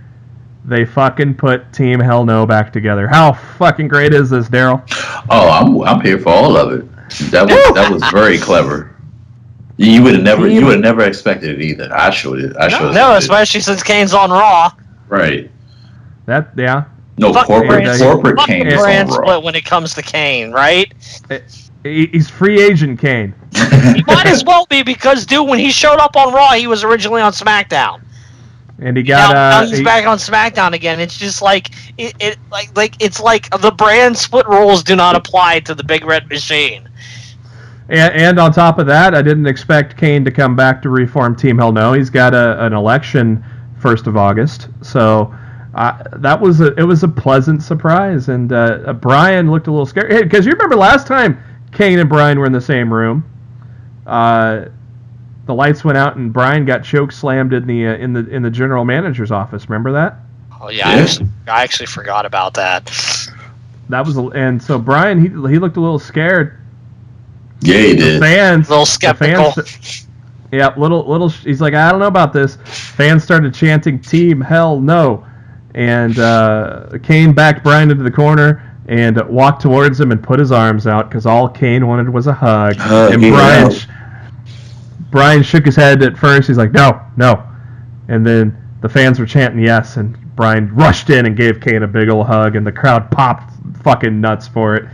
And Paige showed up and says, I can't let this moment pass by. At Extreme Rules, Kane and Daniel Bryan will take on the Bludgeon Brothers for the SmackDown Tag Team Championships. What a great end to SmackDown, right, Matt? Yeah, dude, it was great. SmackDown was great again this week. You know, unlike everybody tags edition of Monday Night Raw. Yeah. I thought SmackDown Live was solid, really good 2 weeks in a row. And let's repeat Monday Night Raw too, you know. Yeah, you know, SmackDown's back in their groove. Thank God. When SmackDown Live first started, and they were doing the live thing on Tuesday nights, and they were just killing Raw every week. They're kind of falling back into that groove right now, and I really hope they continue. It's a good time. It's a good time to be watching SmackDown right now, guys. If you started tuning out because it got pretty bad for a time there, and trust me, it got bad for a time. It's good again. It's time to start tuning back in on Tuesday nights and watching some SmackDown. And I'm sure there's going to be a renewed interest. I bet you that Fox deal had a little something to do with it. Yeah, People love Team Hell No. Nobody expected Team Hell No. And I would give Kane credit. Last time we saw Kane on TV, dude, he had a pretty big gut. That gut looked like it was gone on Tuesday. That dude slimmed down. He lost some weight to come back and do this with Bryan. And hats off to the Big Red Machine for coming back the right way and getting this done. So there were many people that were so happy with Daniel Bryan returning back to the ring, and I bet Kane was too, and says he wanted to have one more run with his little buddy. So this is probably the most excited the WWE Universe has ever been about Kane. All right, gentlemen, Baltimore is the place. Friday is the time. Baltimore is the place. Friday is the time. Darryl and Matt will be in attendance. I will be watching on Saturday morning. I got some stuff going on Friday night, but I will be tuning in Saturday morning. So we will all be talking about Best in the World next week on Lost in the Midcard. But it's time to predict. It's time to predict the 8-match card that we have in front of us right now. This is gonna be just announced. Austin Aries and Kenny King. So let's start off with that. Darryl, who do you see winning that match between Austin Aries and Kenny King? I'm going to say Kenny King. Really? Yep. K-I-N-G. King. Absolutely. Yeah, I have to go with Darryl here. There's no title on the line. I wouldn't even be surprised if we see, Silas Young hasn't been advertised to appear, but I wouldn't be surprised if he somehow gets involved in this match. Mm-hmm. It's not a match Aries needs to win.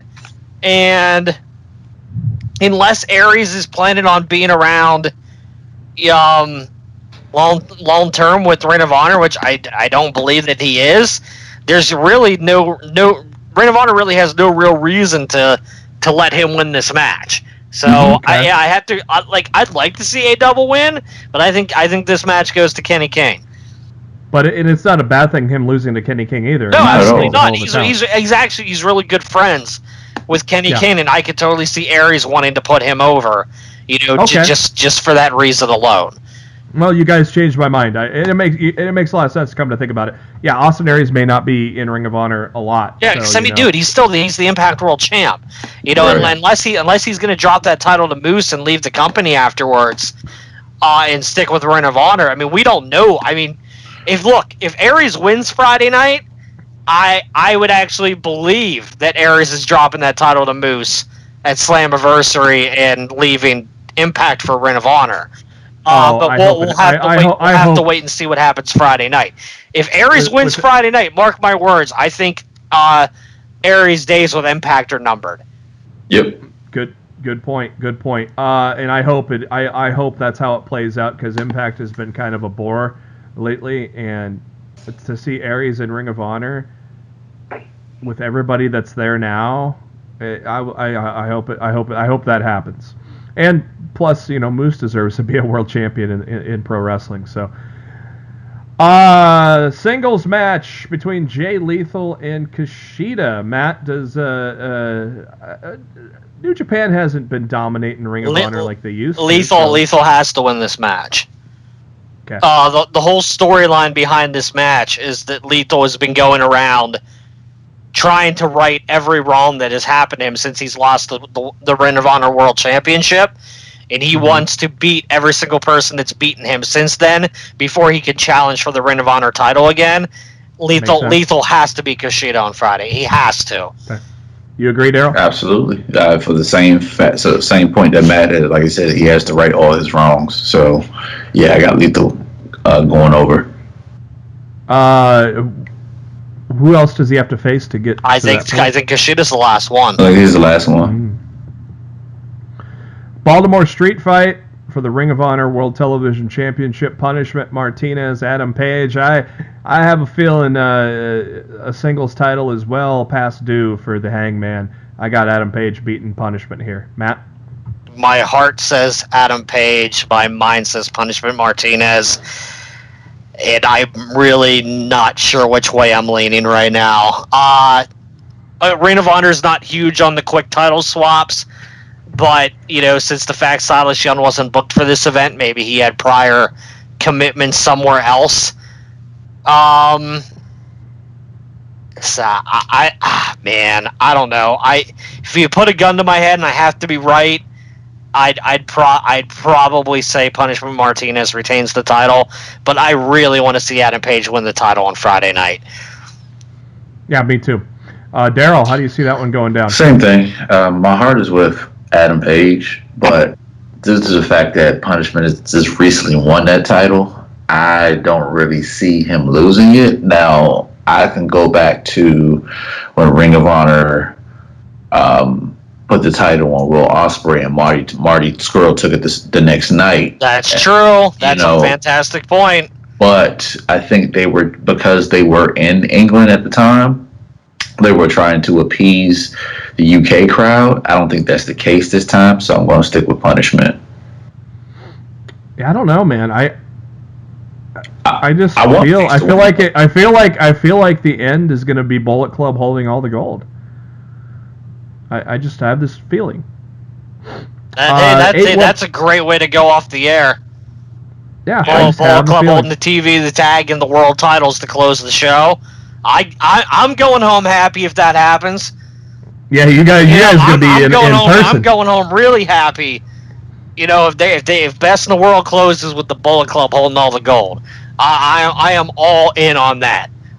It's the best faction in the world, so why not have them all hold the gold at Best in the World? Mm-hmm.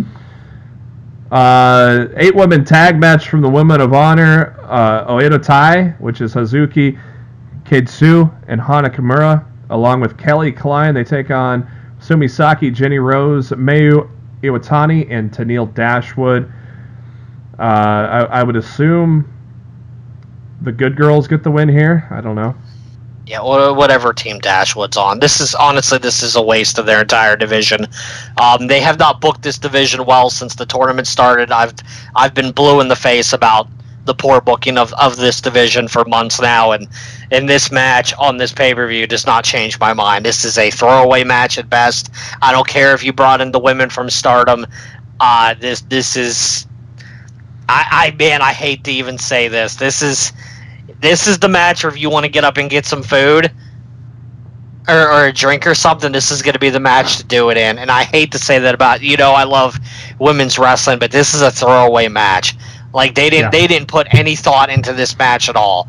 They brought in a couple women from Stardom and they threw them all together in a multi-man tag, and it's honestly it's a disservice to that entire division and for all the women involved. Oh gee, I wonder who Darryl's picking for the ROH World 6-Man Tag Team Championship. You didn't even ask him who he's picking for the women's match yet. All right, what's your pick for the women? Well, you just said how insignificant it was. That's my opinion. He might have a different opinion. No, do you have an opinion on the women? Yeah, same. Whoever the good girls are, whoever team Tennille Dashwood's on. I don't know who the other team is besides Kelly Klein. See, He thinks it's insignificant, so that's why I moved on, Matt. Yeah, but just because I think something's insignificant doesn't mean Darryl's going to think it. About maybe 70% of the time, Matt. Gee, who is Darryl going to pick between the Kingdom and Los Ingobernables de Japón? Okay, so I'm going to tell you this. So my favorite stable in New Japan, or my favorite wrestler in New Japan is Naito. So I love LIJ. And LIJ, yeah. I love LIJ. But as you know, my favorite stable in Ring of Honor is the Kingdom. So I'm going to go with my boy Matt Taven.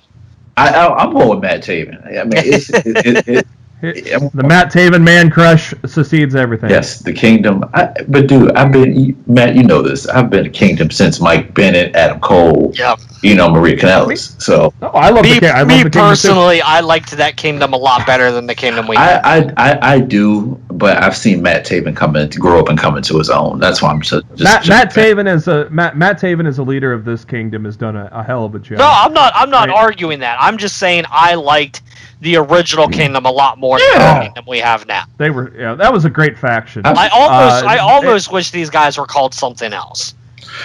That was because I feel like that name kind of overshadows this entire group. It kind of reminds me of what the former team. What was it when Heidenreich was one of the Road Warriors, I believe? Oh my God! That's what kind of reminds me of. But of course, or when the only thing when you say Heidenreich, the first thing comes to mind is him raping Michael Cole. That was his career highlight. Yes, it probably was. But I'm gonna go with the Kingdom on this one. Yeah, I don't see LIJ holding ROH 6-man tag team gold with a joint event coming up soon. I mean, it's not going to be it's not going to be in San Francisco. So yeah, I'm going to go with the Kingdom here as well. Matt? Kingdom. I can't imagine.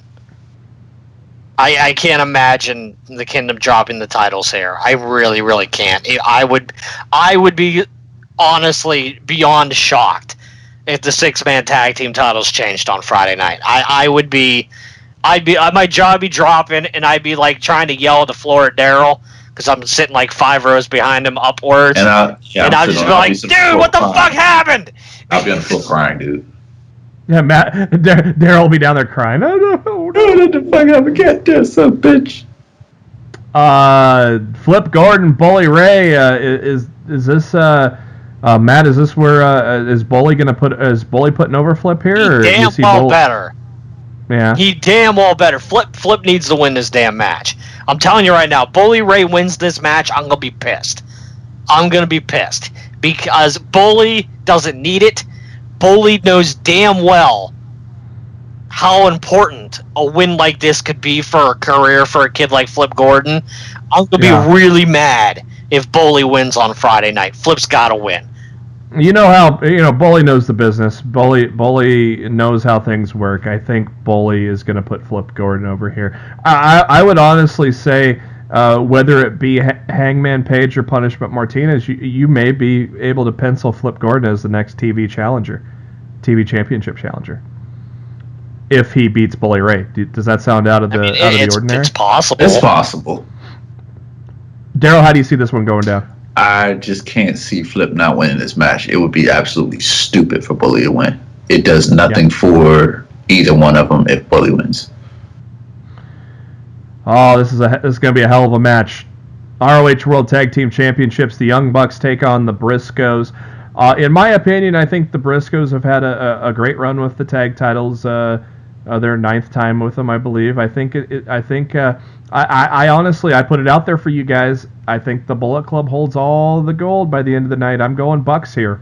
Darryl? I'm going to agree. And seeing as though the Bucks have the heavyweight titles, the IWGP heavyweight titles, I see them holding both, but not for long. I see Evil and Sonata taking it from them in San Francisco. Oh God, I hope not. I think I agree with that. I think that's going to be the case. So you going Bucks here? Yeah, I'm going Bucks. Matt? I'm also going Bucks, and I do not foresee the Bucks dropping those titles in the Cow Palace in a few weeks. I think that would be a very big mistake by New Japan. And the Bucks right now print money for New Japan and Ring of Honor, and it just makes fucking sense for those guys to be holding both of those titles right now. But they don't need titles to print the money either, though. No, they don't. Yeah, but it brings respect and prestige to the company that they're holding them. Oh, speaking of which, how about the WWE following Matt Jackson the other day? Dude, Matt sent me that, and I was like, what in the fuck? People don't know. Dude, I had one of my people reach out to me, and they were like, hey, take a look at who WWE's following on Twitter now. And they left it at that. And I was like, oh shit. So Wow. yeah. And then he didn't say anything else. It's like, gee, thanks, but wow, yeah. Matt Jackson followed by the WWE Twitter account. Main event time. Three-way dance for the ROH World Championship. Your champion Dalton Castle takes on Cody Rhodes and Marty Scurll. Matt and I have been differing on this opinion. Let's see if we still differ on this opinion. I think the villain, Marty Scurll, comes out as your new Ring of Honor World Heavyweight Champion. But first, Darryl, who do you think is going to win? I'm going to go with Marty, only because I think that, and I told Matt this before, I don't think he agrees with me too much, but I think Cody's going to take the title off of Nick Aldis. Oh, that'd be great. I mean, it just makes so much sense. And yeah, that's something Matt would not hate because he hates Nick Aldis with a passion. Matt, how do you see the main event going down? Dude, you guys both know how much I love Marty. Mm-hmm. Yeah. And I would like nothing more than to whoop whoop my way out of the arena on Friday night Whoop, whoop. as the villain is the new Ring of Honor World Champion. But everything in me tells me that Cody Rhodes is winning the Ring of Honor World title for the second time Friday night on pay-per-view. So I want to be wrong. The biggest shocker of the night is if somehow Dalton Castle retains. That would be the biggest shocker of the entire show. But I want Marty to win, but I think Cody wins on Friday. If Cody wins on Friday, Matt, you know the reason why. And what did I tell you earlier this week about that fucking bear? Oh, I forget. So tell me again. What? I think if not at All In, then the bear's getting revealed at All In.